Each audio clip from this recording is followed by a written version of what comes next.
We talk a lot about trains on this channel. Real trains sometimes, but mostly anthropomorphic trains. We've also talked about anthropomorphic boats. So today we're going to complete the triad and talk about anthropomorphic cars. Cars is a Pixar-created animated movie series that needs no introduction. You all know what this is. You all have seen these movies. I was a huge Cars fan back when the first movie came out, so much so that I watched it on repeat and avidly collected the diecast line. No, seriously, I had the entire World of Cars series, all new in the box. Number 1 Lightning McQueen to number 72 Edwin Cranks. I had them all. They made literally every character. Every background character got a toy. It was insane. But into adulthood, around the time of college or so, I took a step back from it all and my interest in it died out eventually. I came to that realization that I think every Cars fan has at some point, that this franchise is kinda, really, sorta bad. Oh, Lord. It's been years since I thought about Cars, but recently my interest in it has peaked again. I rewatched all 3 films, and boy oh boy have my opinions on them changed quite a bit. So that's what this video is. This is a big deep dive retrospective on all 3 Cars films. Through the eyes of someone who was once a big Cars fan as a teenager, stepped away for several years, and then got back into it. And by the end of it all, we'll conclude if Cars really is a bad franchise. Let's travel back to 2006.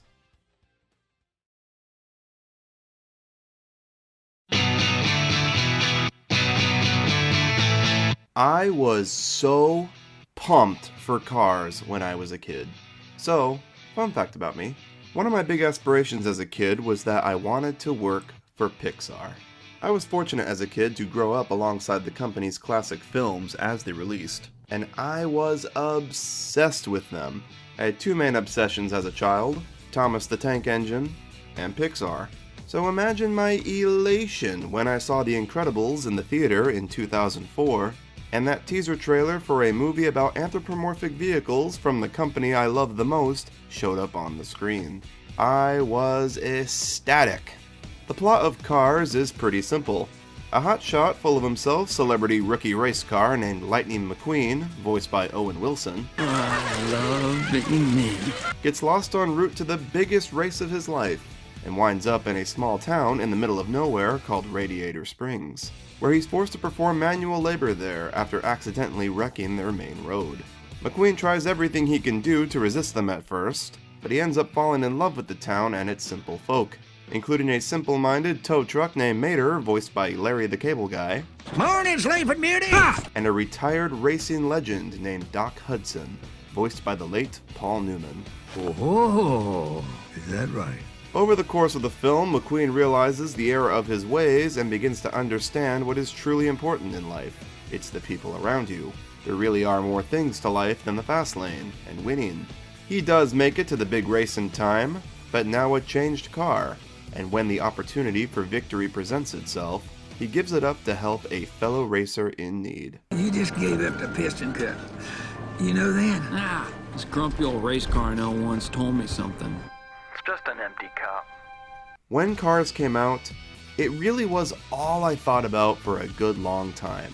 I watched it so many times in the theaters and played it on repeat on DVD. I have watched the movie so much that I can literally quote every single scene. You guys think I'm joking? Hey, McQueen! Seriously, that was some pretty darn nice racing out there. By me! Welcome to the chick era, baby! The piston cup, it's mine, dude. It's mine. Hey fellas, how do you think I'd look in Dynaco Blue? Dynaco Blue! In your dreams, Thunder. Yeah, right. Thunder. What's he talking about, Thunder? Oh, you know, because Thunder always comes after lightning. Kapew! Kapow! Who here knew about the Thunder thing? No, I didn't. Every freaking line of dialogue from this godforsaken movie is etched into my brain. I loved Cars. But you know, as all kids and teenagers do, I got older and stepped away from Cars eventually. The second movie was really what pushed me over the edge, but we'll get to that. I was really excited to watch this movie again for the first time in years, and it's still pretty dang good. And man, has it aged well. Before we get into the story, let's talk about the animation. The animation of Cars is absolutely the most wowing aspect of the film. It doesn't look dated at all. It's held up so well considering the movie is now 16 years old. And that's like 100 years when it comes to CGI progression. The reflections of light on the cars during the opening race look real, as does the lighting for the rest of the film. The dust cloud effects on the dirt track are beautiful, and not to mention the feat of how many individual cars are animated in the big crowd scenes.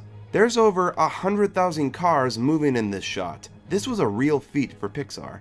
The animation on the cars themselves is really good. They make these characters move in a way that feels genuine. They're not pushing the limits or stretching the cars in uncanny ways or anything. They move in ways in how you would imagine a car would actually emote, without pushing the boundaries absurdly. Like, the wheel axles never stretch out or anything wacky like that. It's more subtle, like how they gesture their tires in ways that sort of look like hands, Or like how Mater wags his crane arm in the same way a dog would wag its tail. These characters feel very believably alive, if that makes sense. There is a level of groundedness to their body language. I think Cars strikes a chord with its fans for the simplicity of its story. It's very linear, following a singular character's journey from asshole to a respected humble. It's not the most pressing tale in Pixar's library, of course, but it's one I think most people can agree is a good one, with a good moral. The story's strongest point, in my opinion, is the reveal of Doc's past, and he steals the movie. He's the soul of this thing.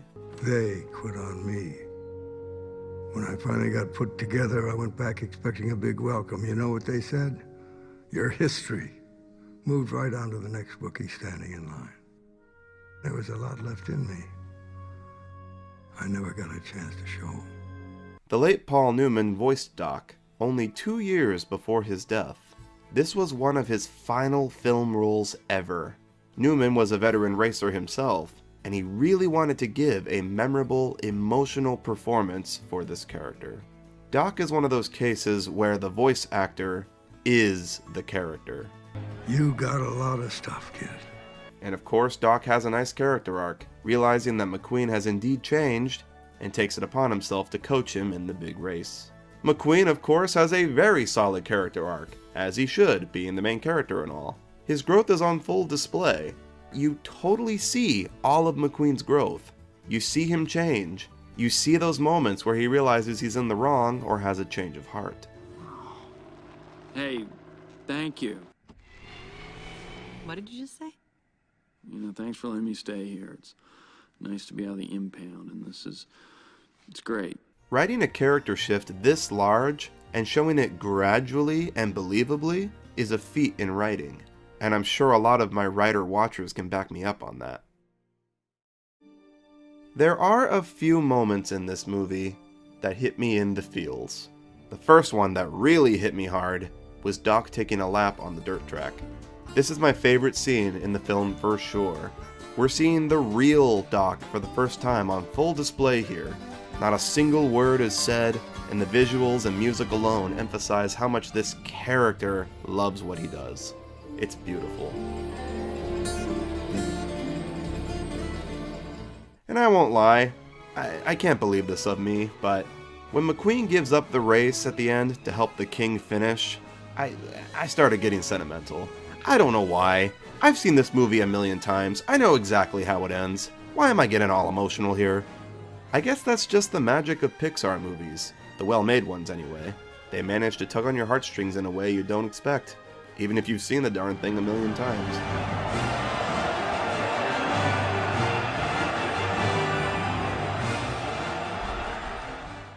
Cars has a near-perfect script.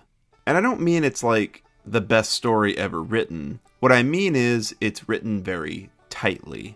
There are so many little moments that set up stuff that all happen later. Everything is well thought out. Nothing happens without explanation. Some are more obvious, and some are so minute that you probably didn't even notice them before. I didn't even notice some of these until my latest rewatch. Like how they show McQueen spin out on dirt in the opening race, showing he doesn't know how to turn on dirt yet. There's no attention really drawn to it, but it's established. Then they continually show him trying to tackle the turn on the dirt track later, and failing. And then they finally pay it off when he finally does it successfully in the big race. Beautiful setup, build-up, and payoff there. They set up that McQueen hates rusty old cars at the beginning, only for his best friend later to be one. Mater tries and fails to do McQueen's ka-chow trick in the courthouse. Ka-ching!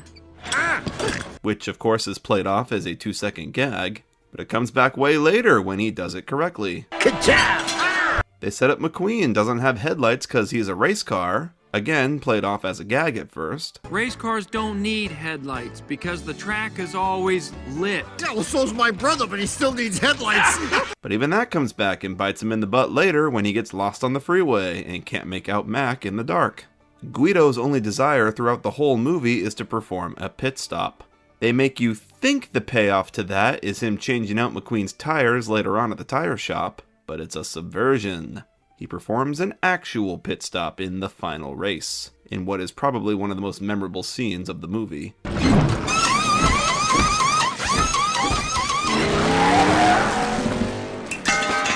Incredible payoff.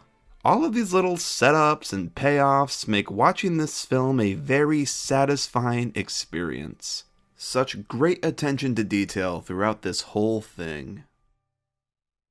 One thing I forgot about this movie until I rewatched it is how genuinely funny it is. Hey, McQueen, that must be really embarrassing, but I wouldn't worry about it, because I didn't do it! I was also very shocked at how much I actually liked Mater.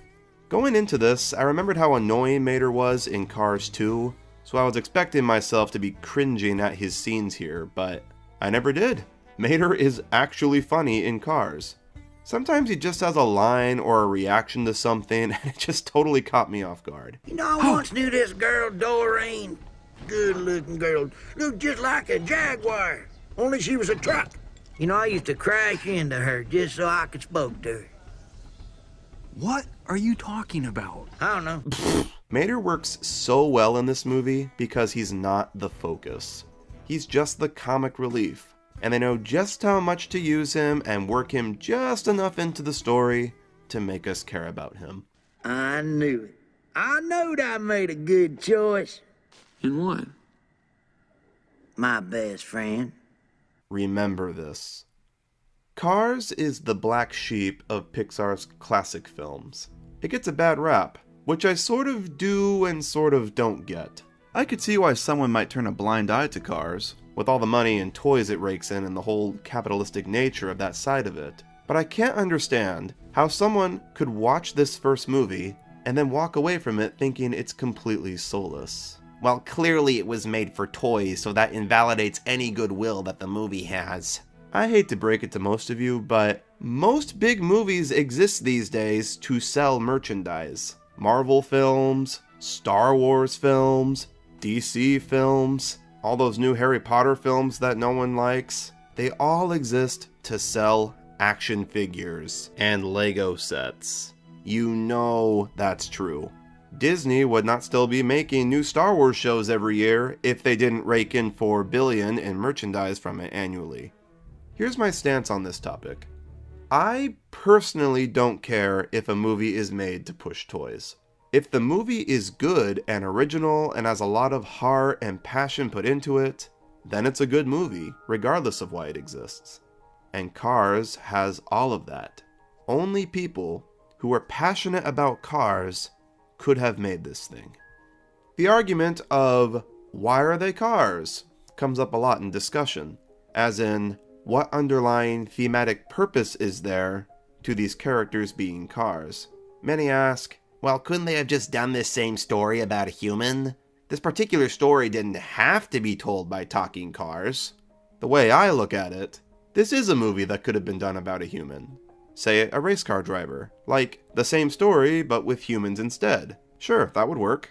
But I can also see the creative side of the people that worked on this that went, well, why not take it a step further and make the movie about the race car itself instead? Doesn't that, in theory, sound a lot more interesting and more fun to animate? Not that anthropomorphic vehicles are a groundbreaking new invention in media or anything, but a movie about talking cars that exist in a world run by cars, designed to fit cars, is interesting, and something that hasn't really been done before. Is there any real thematic purpose to why they are sentient cars in this movie? No, not really. But I do argue that a movie about a sentient race car in a car world is a lot more interesting than a race car driver in the regular human world. And Pixar ran with it. We'll come back to this topic later in the video. Speaking of a world run by cars, let's talk about how this universe is thought out. I think, in this film, and in this film only really, the universe works. You're never questioning things like, where do the cars come from? How are cars born? Or, did 9/11 happen in this universe? Or anything when watching the first movie. That's completely and totally Cars 2's doing. And we'll talk about that when we get to that movie. In Cars 1, this is a world dominated by sentient vehicles, and everything in it is thoroughly designed with that in mind. There are certain rules to how this universe works. Like, for instance, they don't drink soda or tea. They drink oil, and they consistently drink oil.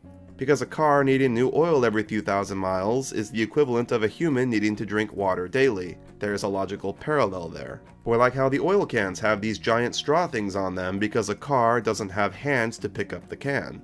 Okay, that makes sense. Tractors are basically cows, because tractors are usually out in the open fields, just like cows are in the human world. The insects are Volkswagen bugs. Every living thing is some sort of vehicle. It's silly, sure, but it's consistent. Impound lots are like jails. Parking booths are like handcuffs. Tire shops are like shoe stores. Semi-truck trailers are like mobile homes for the cars being transported in them. Truck stops are like motels for semis. The cars don't have hands, so phones look like this, with giant speakers on them that the cars talk into. Parking lots are never shown anywhere because they have no purpose in this universe.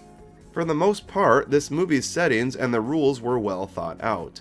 Of course it's not perfect, and you can nitpick things like, why do the cars have door handles for human hands? Or like, how does Doc pin stuff on his wall or stack things in his garage without arms? Why is this minivan carrying a mattress for humans to sleep on? And how does currency work? Like, how does McQueen pay for all the stuff he buys in Radiator Springs? But all this stuff is so minor and nitpicky. For what it's worth, Pixar did a really solid job designing this world and thinking the universe out. At least for this movie. The more finer details of how the universe works does not matter. The movie is not without fault though. Like any movie, I have my gripes with it. There are 4, count 'em, 4 things that irk me. 3 of which are admittedly just nitpicks. First nitpick is, where the hell is the camera Mac is looking into here? When they show him in full, there's nothing there. What's he looking at? Second is, what are the chances that McQueen would just end up in the exact town the racing legend the Hudson Hornet is hiding away in? Like, really, what are the odds? I know, it's a movie, you just have to accept that sort of thing. And the third is, why did Sally not go to the big race at the end? I mean, Sheriff of all characters went to the race, why didn't she? She was the one most distraught by McQueen's sudden departure. These are all nitpicky things that don't really matter, but I wonder them every single time I watch this. My last gripe is more major, and this actually sort of breaks the plot. How is Chick Hicks not disqualified for causing these wrecks on the track? You can be like, oh well, he bumps the car so quickly that no one ever notices. Yeah, well, that argument doesn't really work when this is a hugely televised event with cameras everywhere and monitor your every move. Chick should have been disqualified from the Piston Cup after causing that first pileup. And he should have definitely been removed after causing the King's wreck. Everyone saw that happen. With how often Chick does this to other racers, you'd think at least like one of them would do it back to him, you know? I know, because we need the plot to happen, Chick isn't a good guy, blah blah blah. But still, those are quite literally my only gripes with the first movie. So before I wrap this section of the video up, You probably noticed I'm using the full screen version of the movie for this video. Why, you ask? Why on earth would you willingly choose to use the 4:3 version of a modern film in 2022, when everything on YouTube is widescreen nowadays? Because I want to highlight this. The widescreen version of Cars is missing so much. Look at this. This is the actual widescreen version of the film, as shown in theaters. And here is the full screen version of the exact same scene. Look how much picture we're missing in the wide version. So apparently, the full screen version was a render done after the movie's release, specifically for home media. Pixar actually went back and added in the picture to the tops and bottoms of every shot in the movie, and re-rendered the entire thing. That's so insane, oh my god. I've never heard of a company doing such a thing for a simple 4:3 crop. Anyways, that's the only reason I use this cut of the movie, just to show off all the picture you're missing in the wide version. Now you can't unnotice it when you watch it on Disney+. Cars is a love letter to Americana, to Route 66, and to the history of motor racing. This is a movie that could have only been made by people passionate about cars, and that passion and inspiration shows through completely. I'd be lying if I said this wasn't a top-tier Pixar movie for me. It's not Incredibles tier or Toy Story tier, but it's up there. A top 10er, definitely. And it has all the emotional hallmarks that the Pixar greats are known for.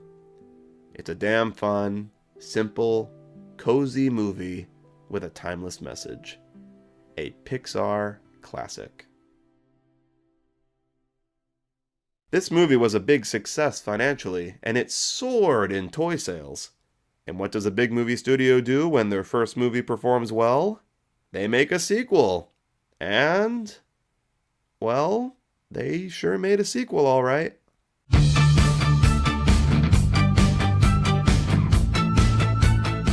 Cars 2 is a movie.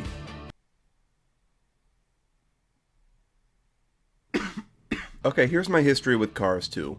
When they announced they were making a sequel to Cars, I, of course, was super excited. The day came, and I went and saw opening weekend with my family. I remember liking it. I thought it was pretty good. Because I was a die-hard Cars fan, I was blinded by my love for the first movie. There was no way in my mind that Cars 2 could have been bad. It's Cars. It's Pixar. Everything they make is gold. But I'll never forget my dad's reaction to it. As we were walking out of the theater, he said, "That was pretty bad." And I just couldn't understand it. I always thought, my dad's just a curmudgeon. That movie was really fun. I was in denial. I saw the movie at least 2 more times in the theater, and I watched it several times on Blu-ray. But with every consecutive viewing, I started to slowly understand where my dad was coming from. Little things started to become more annoying with every watch.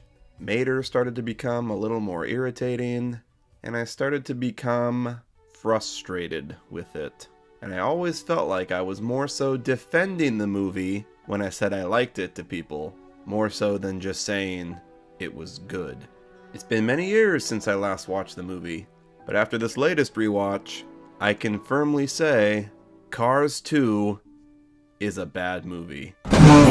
Before I get into it, I want to address that there will definitely be a significant amount of people that will come to Cars 2's defense here, which is totally fine. There is nothing wrong with liking the movie. You are allowed to like it. Hell, there are things in this that I also really like as well, which I will talk about, but that does not excuse the movie from criticism, because there is a lot wrong here.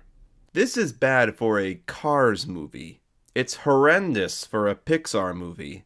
And worst of all, it fails abysmally as a sequel. Buckle up, everyone, because this is the movie I'm going to talk about the most.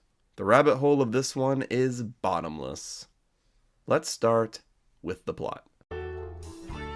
So this movie has like 3 plots going on at once. A Land Rover turned electric car billionaire named Miles Axelrod has invented a new type of alternative fuel called All-in-All for cars, and is advertising it to the world by holding a World Grand Prix featuring the fastest race cars ever around the globe to take part in. All fueled by All-in-All. McQueen and friends take part, and while on this international tour, Mater gets sucked into this spy espionage plot revolving around this conspiracy in which these evil secret society lemon cars are sabotaging the race to make All-in-All look bad, to maintain their monopoly on the traditional fuel industry. I think that's their goal. Mater gets mistaken for an American spy and ends up going on all these crazy spy adventures, one of which screws up McQueen in the first race and costs him the victory. McQueen and Mater fall out, blah blah blah blah blah blah blah. It ends with a bomb getting strapped to Mater, but he doesn't blow up. Bad ending. Also, one of the spy cars dies a horrific death on screen.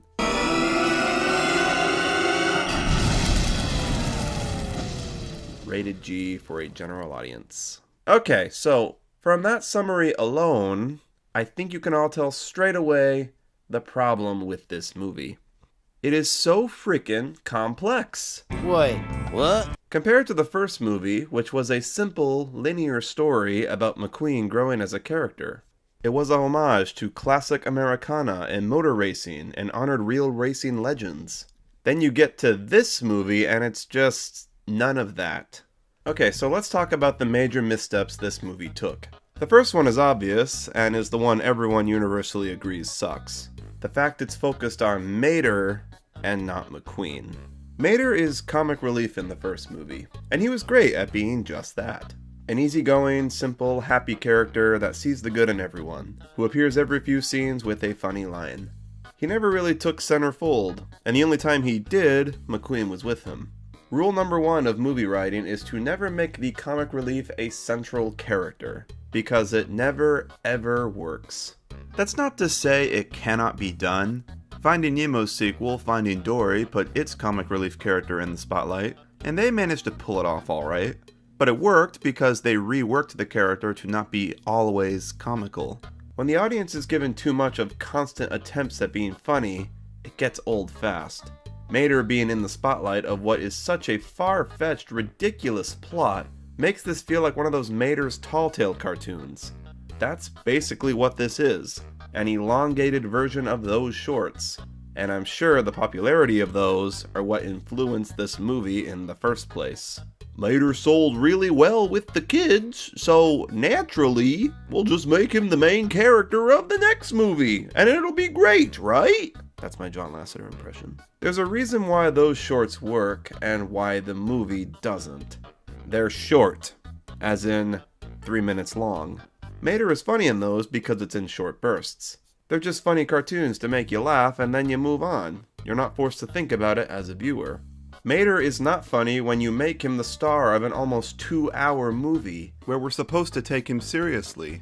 He's not charming or relatable. He's annoying and frustrating, and you just want him to shut up. Like a good neighbor, Mater is there. McQueen was an unlikable protagonist in the first movie, but he was fun to follow because he was proactive and showed signs of changing. He had a goal we clearly understood, to get to the big race and win the Piston Cup.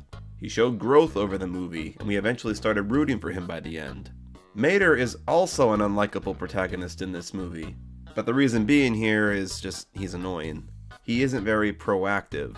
He doesn't have a goal. He doesn't affect the direction the plot goes. He's dragged along unwittingly and keeps getting thrown into situations because funny, because silly. We don't care about his struggle because we just don't relate to him. He's not really trying to get to any sort of destination. He's just in this. And because he doesn't have a goal, we as viewers just start getting frustrated with him. We feel like we're wasting our time. So that was the first misstep. The second misstep of this film was making it a spy thriller. Don't get me wrong, some of the spy stuff is really cool at times. And on their own, with no context, some of these action scenes are really fun. Like, forgetting the fact this is a sequel to Cars, the opening scene on the oil rig is pretty intense, and Finn is a neat looking car. It's a fun action piece. I liked it when Finn killed like 30 cars in a second.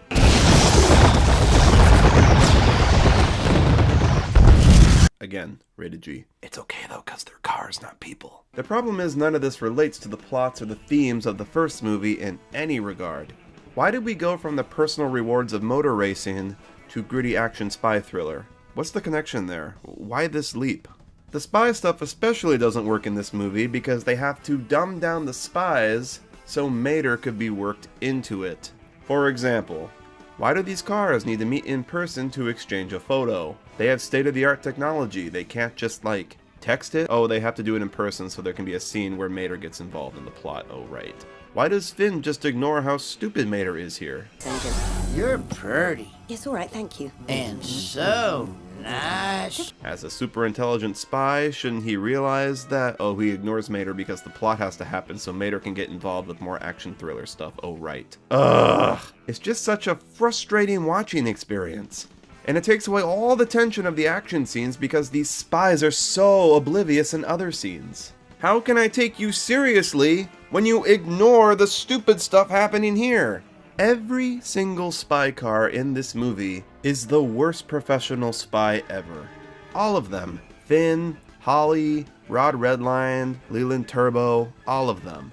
Why is Holly Shiftwell painted in the most brightest, noticeable, saturated color ever? Shouldn't she, a spy car, be like inconspicuous? Like a desaturated gray or something? So she can't be spotted from a mile away? Why does Rod Redline remove his disguise in a public bathroom where anyone could just roll in and see him? Why does he not do it in a stall? These are like rookie mistakes. How are they this bad at their job? And then there's Finn McMissile, voiced by Michael Caine. Finn McMissile, British intelligence. The worst one of them all.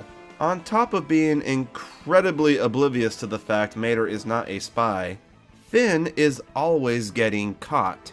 Why does he go out in the middle of the open air on the oil rig where anyone who looks up can see him? Why would you do that? He takes off his disguise at the public airport and again gets caught almost immediately. He gets caught in Paris. He tries to get the bad guys in Italy but gets caught again by a helicopter. Finn! How the hell did you not notice the giant helicopter right above you in the middle of the open sky? You dope! He's so good. You are an idiot! How do you still have a job in this industry? Can we also talk about how stupid the villain's plan B is? So the Lemons' ultimate goal is to make All in All look bad. That's how this whole thing works. Their plan is to make McQueen blow up to make it look like it was the fuel's fault. After their camera array thing doesn't affect him, their plan B is to set off a bomb when McQueen gets near it. But they put the bomb on Mater, knowing he'd try to get close to McQueen to warn him. So the plan is to blow up Mater and take out McQueen with him.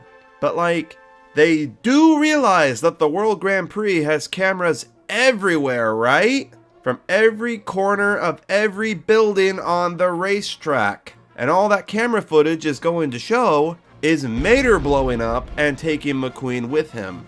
So how is that going to help them accomplish their goal of making All in All, the fuel in McQueen's tank, look bad? Urgh! It's so infuriating! It's the dumbest plan ever. It's so poorly thought out. And it only happens so we can have this literal ticking time bomb element in the final climax scene. It's so cliche. The overuse of Mater and the dumbing down of the spies and the overcomplication of the conspiracy plot are not the only reasons why this movie doesn't work.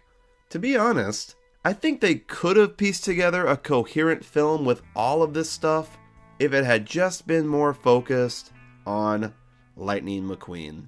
His lack of involvement is the biggest reason this movie falls apart for me. McQueen is barely a main character in this thing, in what is supposed to be the sequel to his movie. Shouldn't he be the one that we follow? Isn't he the one audiences going into this wanted to see? He's the biggest figure on the poster, for crying out loud. It's a shame too, because the World Grand Prix stuff is all really cool. The Tokyo race, where we actually focus on McQueen and the race itself for a couple minutes, is hands down my favorite sequence in the entire film. There is actually an extended deleted scene of just this race itself with no cuts to the spy stuff, and it's the most enjoyable thing this movie put out.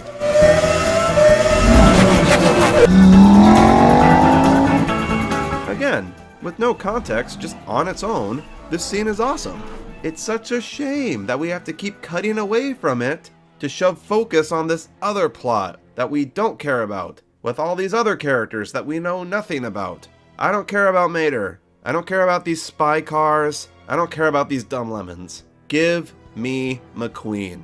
We wanted the conspiracy, we wanted racing, and we wanted Mater to become mistaken for a spy. They're very simple ideas, but... Dude? None of those things you listed are simple. You're wanting to do too much. You can't have McQueen in the Grand Prix, the Big Lemons conspiracy, and Mater as a spy. You have to pick one. Maybe two, if you worked it right. I know which one I'd ditch. This pretty much sums up the whole movie right here. Cars 2 just did too much. Factors that were forced in weakened other factors. Mater's major focus made the spies look dumb. The spies' involvement took time away from McQueen at the World Grand Prix. The Lemons conspiracy plot messed with the tone, etc., etc. It's just a big, fat mess. Oh, shoot. There are no moments in Cars 2. You know, like, moments that really stand out and make you feel all warm and fuzzy inside. Cars 1 had a bunch of these, like the ending where McQueen gives up everything to help the king, or Doc's scene where he takes a lap again for the first time in 50 years and assures himself he still has it, or when McQueen uses Doc's trick in the final race to save himself, or when things slow down and Doc tells McQueen his story.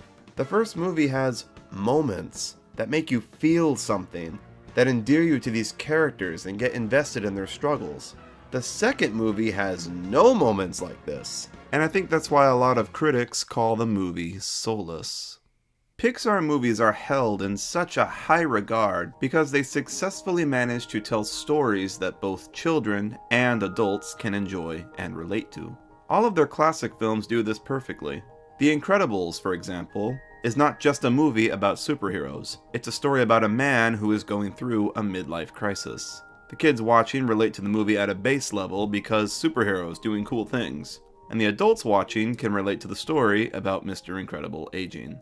Kids enjoy Finding Nemo because talking fish, but adults also enjoy it, especially adults with kids, because they relate to the emotions and struggles Marlin goes through when he witnesses his own child get kidnapped. Kids can enjoy Cars because talking cars, but adults can relate to its moral. Having a life in the fast lane and being financially successful in life isn't the key to happiness. Pixar movies are great because they age well. Kids can watch these movies when they get older and find even more stuff in them to appreciate. I feel like when a Pixar movie is pitched, the first question asked is, what is the appeal for the adults in the audience? You can answer that question pretty easily for the first 11 or so films of theirs. I can't imagine what that answer was when that was asked for this film. Spy thriller? I guess? And that sums it up. There's no real underlying thematic element for adults in this movie. I understand that this was trying to be something totally different for the studio, but it wasn't good. While we probably don't want to admit it, there is a formula to what makes a great Pixar film, and this movie just doesn't have it. Cars 2 is all spectacle with no heart. Okay. I'm going to start getting into nitty-gritty nitpicky stuff now, because goddammit, I need to rant about this for a minute. Not only does Cars 2 not work because of its messy story and all the stuff we just went over, Cars 2 doesn't work because it breaks the rules of its universe. In Cars 1, there were rules to how the universe worked. They were loose, but they made sense. Enough sense for that movie to work just fine. Cars drink oil, everything in the universe is designed for a car, etc. If they ever broke the rules, it didn't really matter because it wasn't often. Cars 2, however, does so much bizarre shit so often that you can't help but question how does any of this work or make sense. I'm talking about stuff like the Pope-mobile, which implies Catholicism is a thing in this universe. And Lord knows I'm not the first person to point that out. It's a 2-second gag. Your average layman's not really going to think that hard about it. But for those of us that do put in more than half a second of thought into it, it poses a bigger question. How does religion work in this universe? And that just becomes a rabbit hole of questions that break any sense of realism. Here's some more examples. There is a scene where Mater writes a handwritten letter to McQueen. How do cars write notes? How? With their tongues? Can their tires hold pencils? The racers are now making their way around the hairpin. Hairpin? As in a pin for hair? Human hair? Why would a hairpin exist in this universe? Why would the word hairpin even be a thing? Now make me a taco truck. Request acknowledged. Wait, a taco truck? Tacos? Real food exists? Cars can eat food? No, wasabi. They can eat wasabi? Why is real food in this universe? They only drank oil in the first movie. Why is there wasabi now? Where does the food go after they eat it? Did no one on the movie crew think that this was like f***ing stupid? How about that pistachio ice cream? Mater wants ice cream. So ice cream exists now too. How? Ice cream requires dairy. But all the cows in this universe are tractors. Where does the cream come from? Do they milk the tractors? Why does Finn need a respirator underwater? He is a car. He does not have lungs. Do they? Do they have internal organs? Well, they have giant meaty tongues, so oh god no, I hate this. And Mischief Wells is designing iPhone apps. iPhone apps? iPhones exist too now. How does a car use an iPhone? They don't have hands. Why do they keep forgetting that the cars don't have hands? Ugh! So the planes are alive and exist to carry conventional sized cars to other countries. But what about bigger vehicles like Mac? What if Mac wanted to go to London? He won't fit on that plane.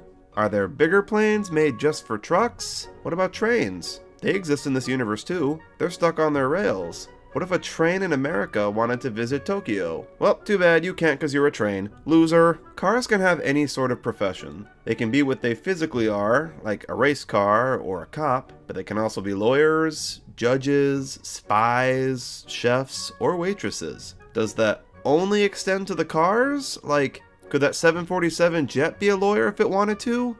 Or is it f***ing stuck as an air transporter because it was born a plane? How does this work? What happened to the dinosaurs now? So dinosaurs existed in this universe? Like, animal-like dinosaurs? What? They use bathrooms. Cars use bathrooms. And it's just a human bathroom with sinks. How does a car use a sink? Why does it use a sink? To wash its tires? The sinks aren't even designed for that! How is McQueen supposed to pop the cork off that wine bottle? That is just a wine bottle from the human world! No. This is the worst one. This is the one that made me rage quit.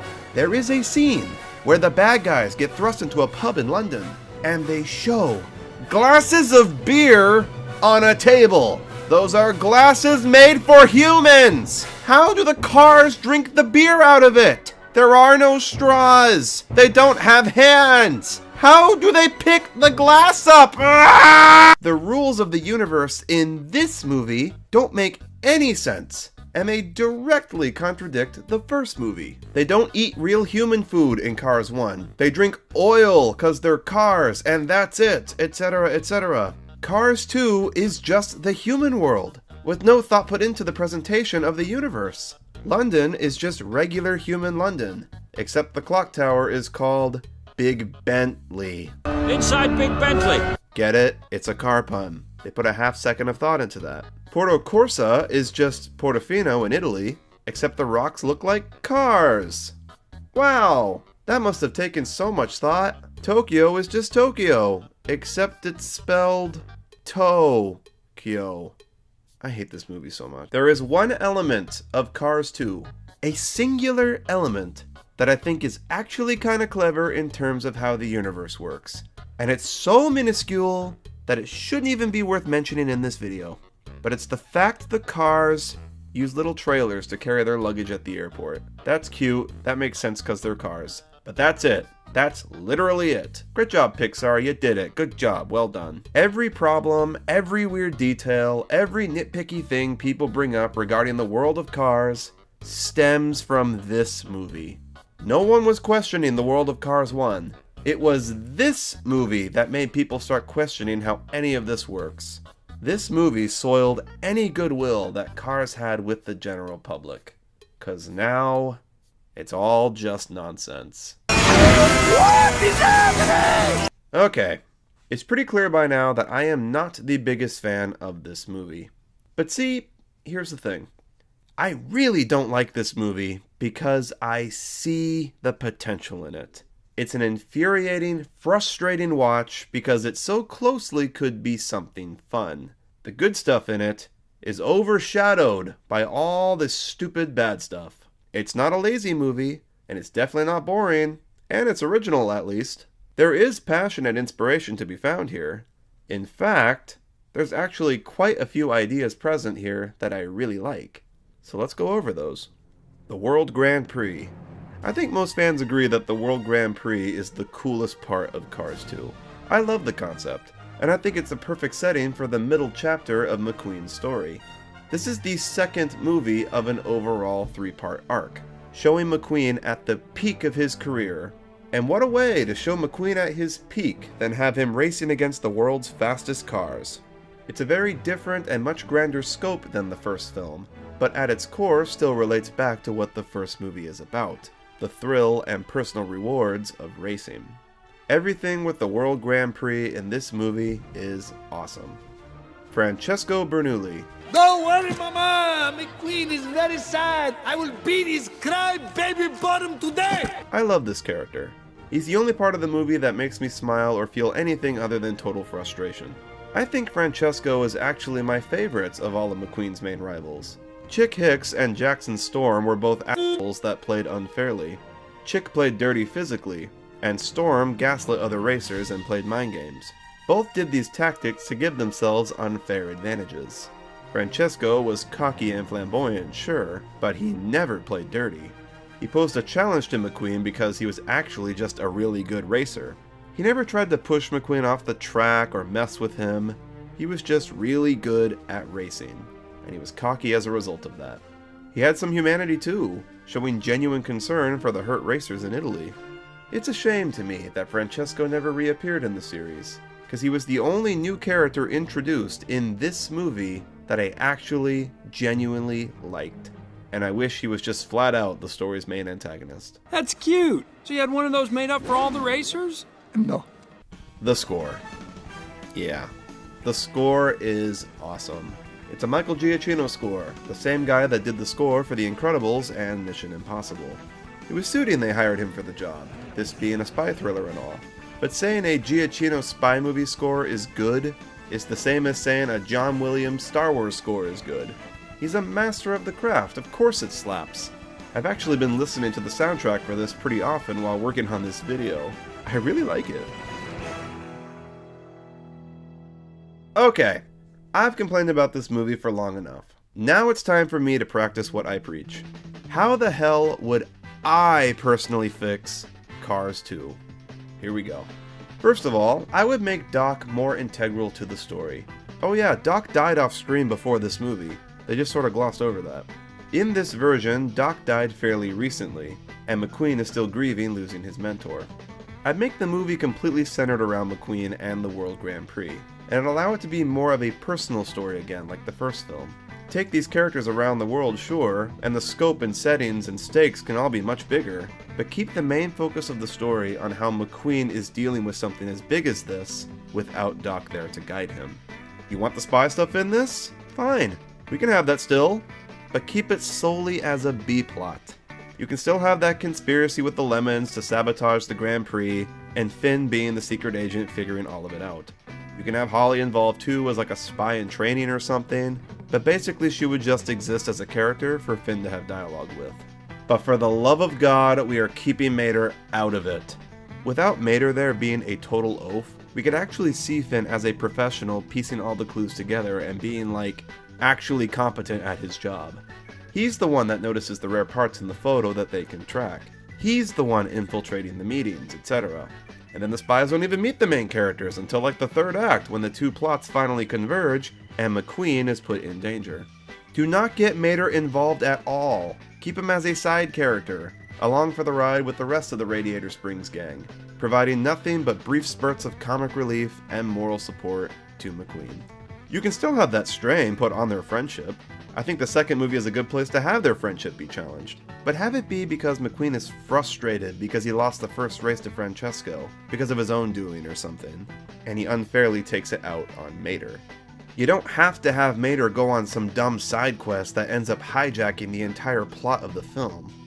But if you absolutely need to have Mater in this thing doing all the wacky spy stuff because it's just so gosh darn funny, then have him be brought along reluctantly. What do I mean by that? I mean, have Finn and Holly bring him along because he's wanted by the Lemons for having the device on him, and they're trying to protect him. Or maybe have Finn actually think Mater is the American spy at first, but then once they escape on the plane, this is the scene when he realizes Mater is actually just a civilian. And now him and Holly are put in a weird spot of what to do, but it's too late to offload him now, so they have to bring Mater along to protect him because he's a wanted car now. Only to find out he's actually quite useful to them.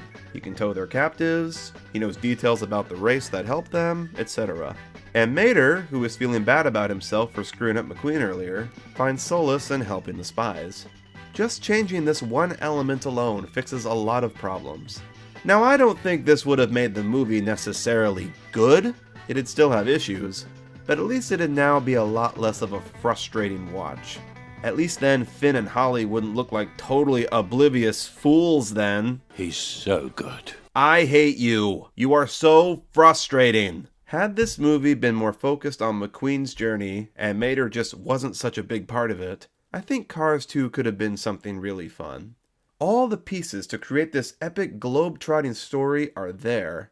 They just don't fall together right. And they take some stuff too far and some other stuff not far enough. As it is, it's definitely a unique movie, but just not for the right reasons. I would not say Cars 2 is a lazy movie. It is an absolutely god-awful sequel, yes, and I'll never understand why they went in this direction, other than the obvious, but it isn't lazy. I wouldn't even say this is Pixar's worst film. It kickstarted their streak of bad movies, yes, and it's near the bottom of my ranking list for sure, but it's not their worst. My least favorite Pixar film is Incredibles 2, which was just a cash grab copy of the first movie with the two main roles swapped. That's a discussion for another video, but the reason I hate that movie is because it is lazy. Cars 2 is not lazy, and it's definitely not boring either. It's just absolutely baffling, and frustrating, and inconsistent, and bizarre, and stupid. Very, very stupid. Mostly everyone agrees that this was a total miss. Pixar's biggest misstep ever. Regardless of all of this, though, they still made a third one. In the years following Cars 2, I eventually left this franchise. The second movie killed any interest I had in it. I sold off all my die-cast cars, I left for college, etc. You know, general life stuff. And alongside all that, Pixar had started going through its dark period. You know, the era of pointless sequels and poor movies. So when they announced they were making a third Cars movie, my reaction was, really? Another one? God, why does the world need another Cars movie? Then they released that teaser trailer and...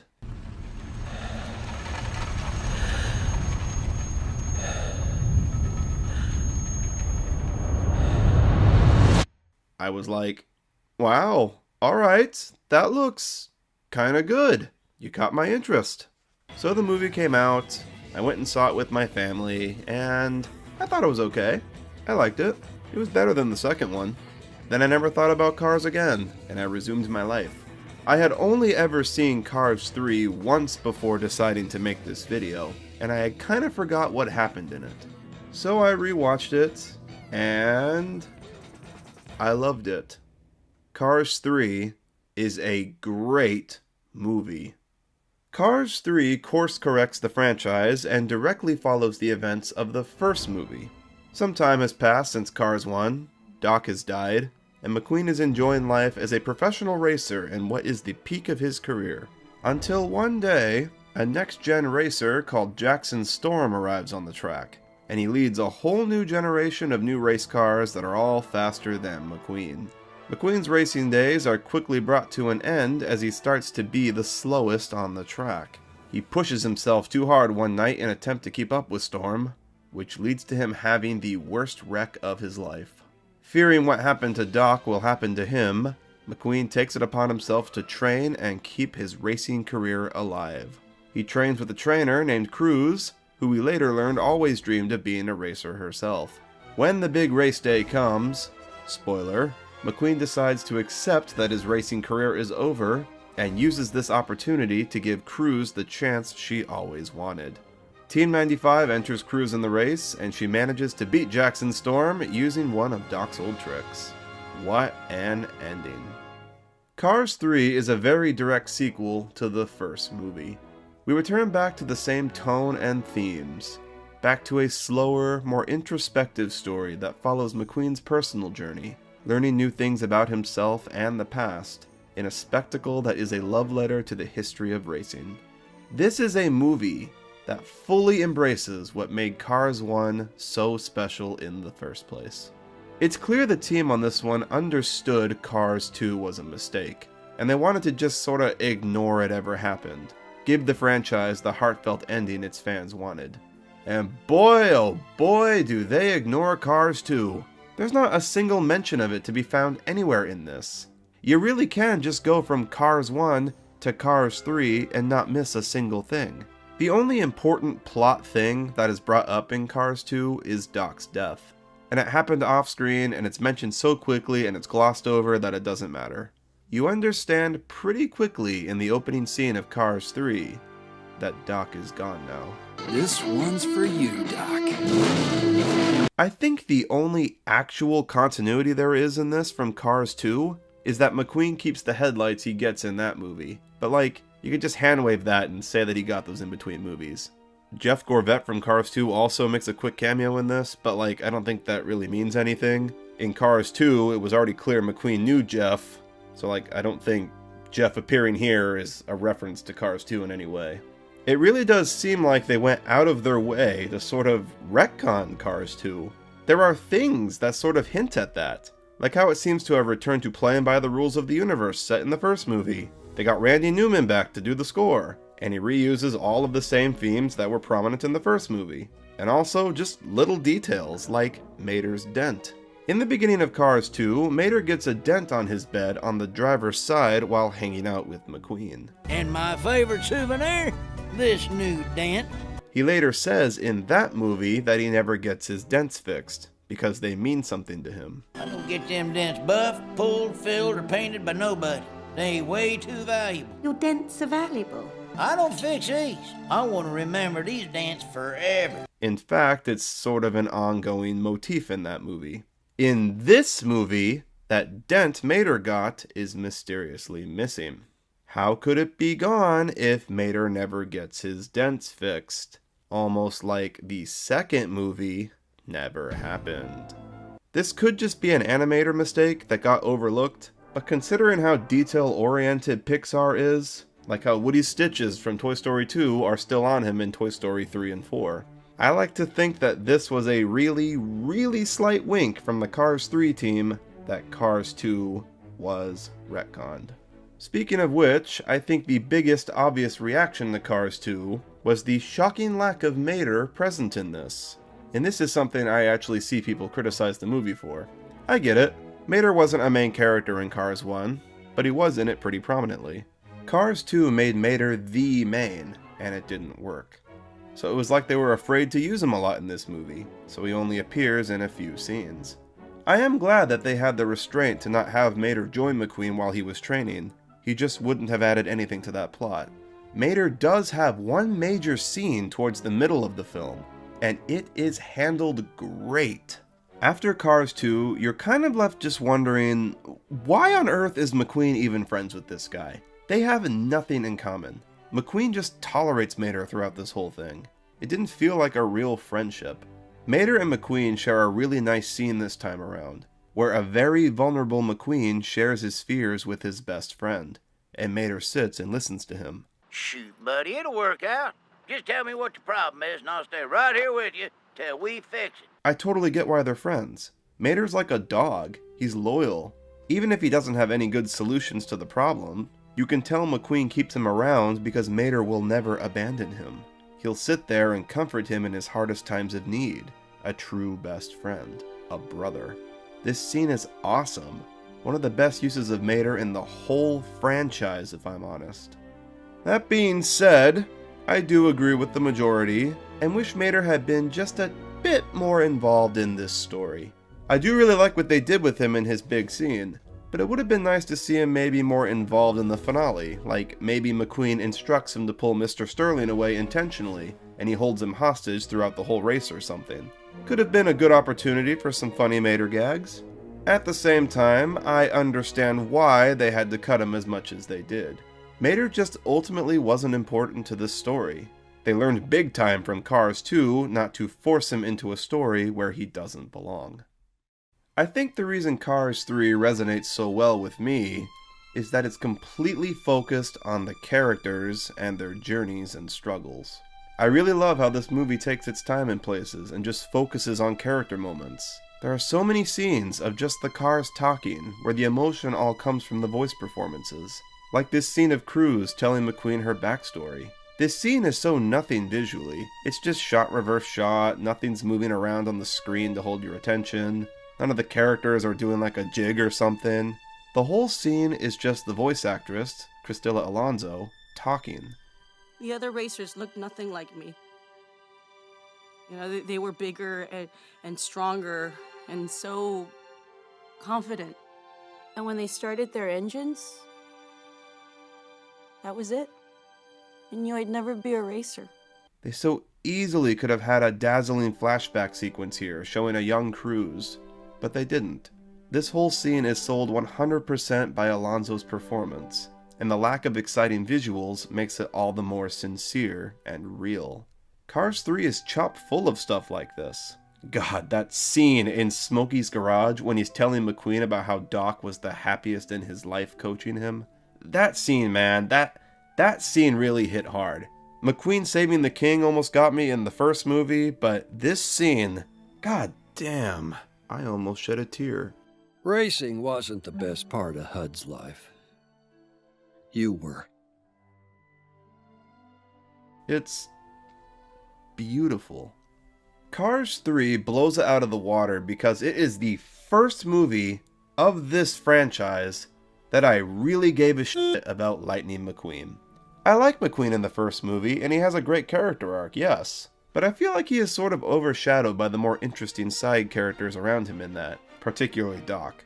Doc kind of steals the show in Cars 1. McQueen is so much of a prick in that first movie that he's just fun to laugh at. You enjoy his antics because it's satisfying when he messes up. The second movie McQueen is barely a main character in. You don't care about his struggle in that movie because it's not focused on. They tried to shoehorn a character arc in it with this clunky scene that just spells out the moral, but it just rings hollow by the end. It didn't work. It didn't feel genuine. Cars 3 is a total game changer.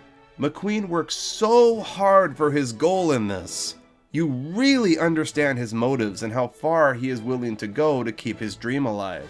You totally understand his fears too. He fears history will repeat itself and the racing world will reject him, just as it did to Doc.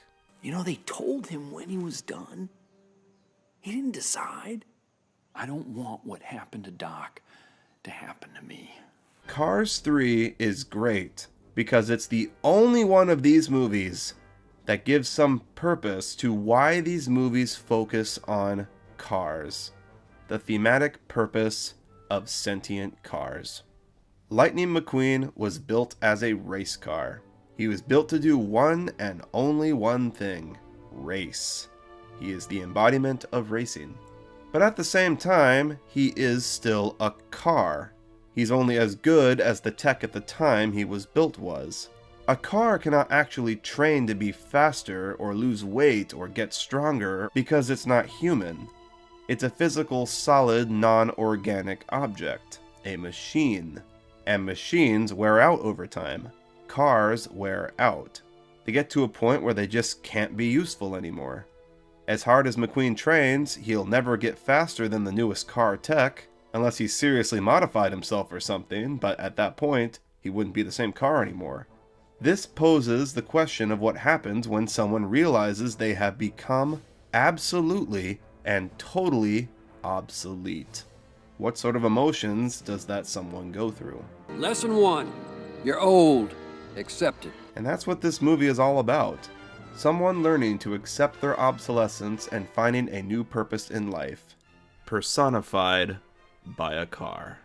In my opinion, this is the first and only Cars movie to successfully give a thematic purpose to why these movies focus on sentient cars.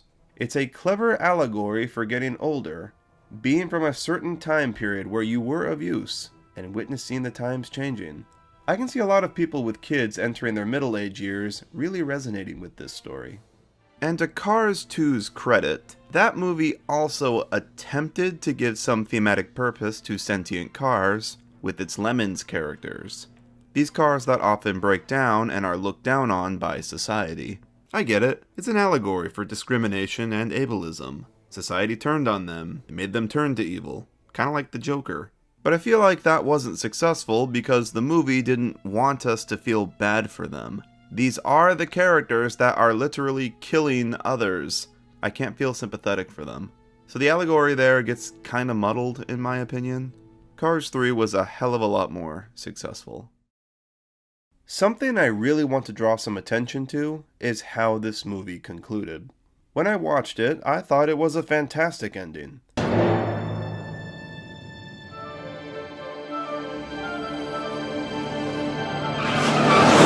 This scene gave me goosebumps.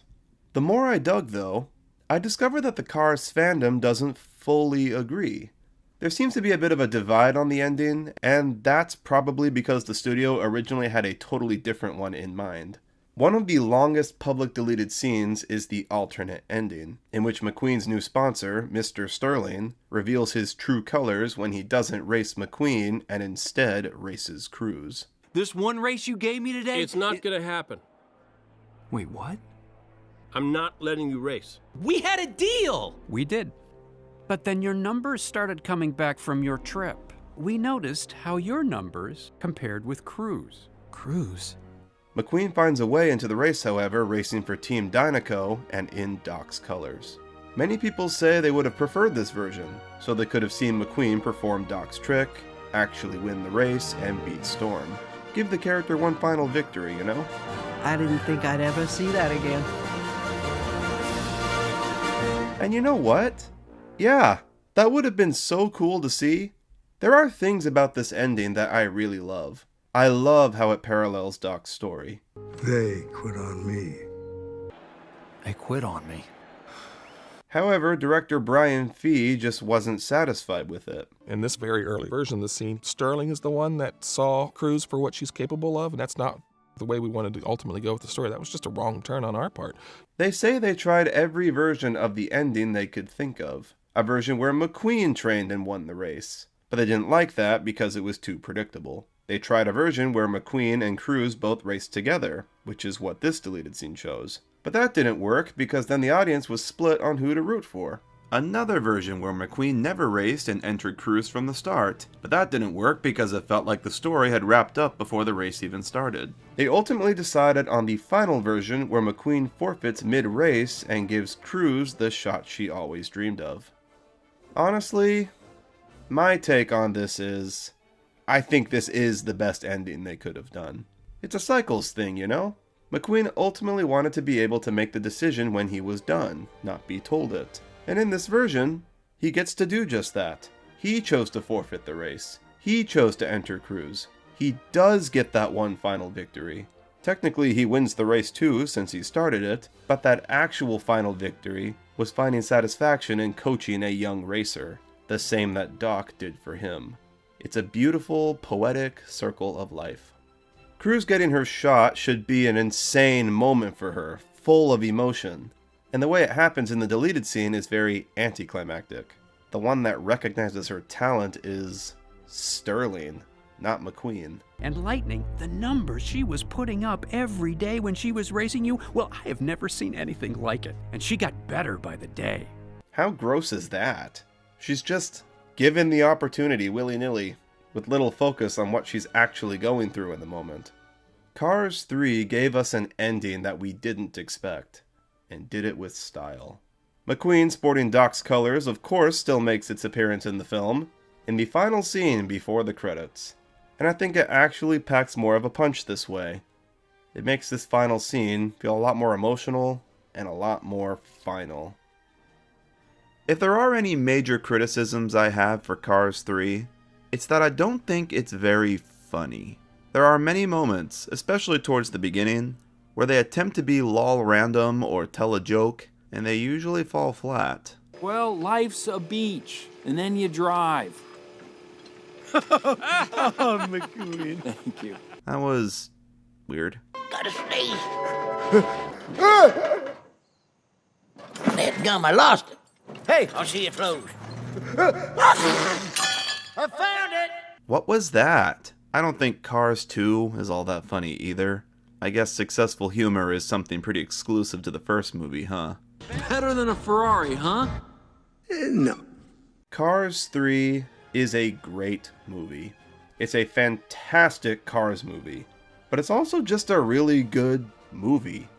I feel like anyone who is a fan of sports movies or comeback stories will find something to like in this. It's completely character driven. It honors the legends the first movie set up. It has those slower, more adult moments. It has the emotion. It feels very classic Pixar. Cars 3 ends the trilogy on a high note, and it is easily my favorite Cars film.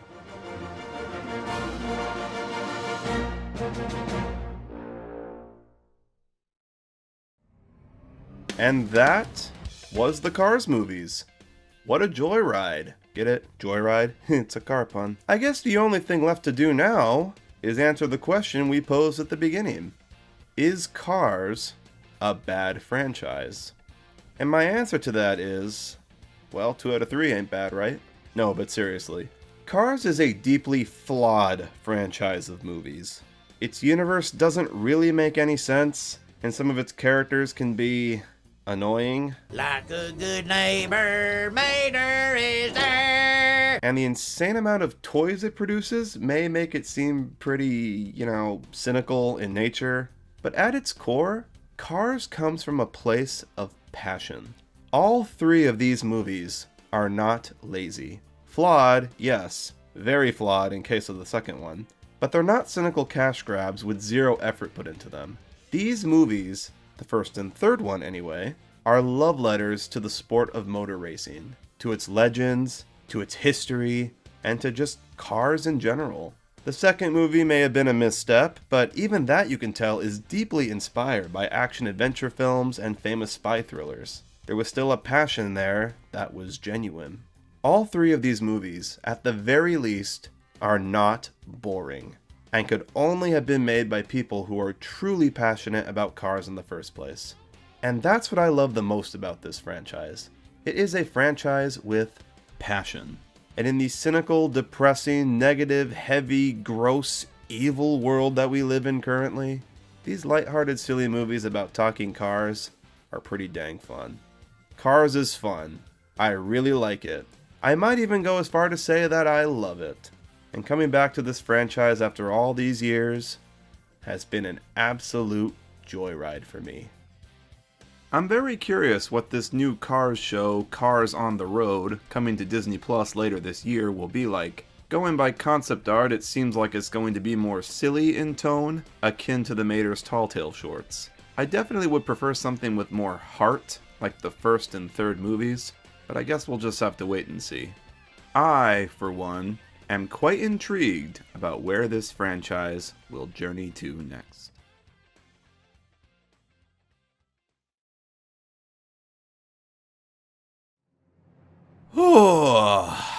That was a big one. I hope you all enjoyed this video, because I really had a blast making it. It was fun deep diving into something that wasn't Thomas related or within that realm, if you know what I mean. This was my first time sort of stepping out of that niche in a major way. I'm curious what you all thought of it. Are videos like this something you'd like to see more of in future? Are there any other movie series that you'd like to see me tackle? Let me know below. I'd love to know your thoughts. Once again, a massive thank you to my patrons for their continued support as always. And thank you all so much for being patient with this video. If you haven't pledged yet and would like to, you will get special perks such as 2-day early access to videos. You get to vote on what the next video topic is about, and you get your name in the credits of every new video, just like the ones you see on screen right now. Link in the description. That's it for this time, folks. I will see you all in the next one. Bye-bye!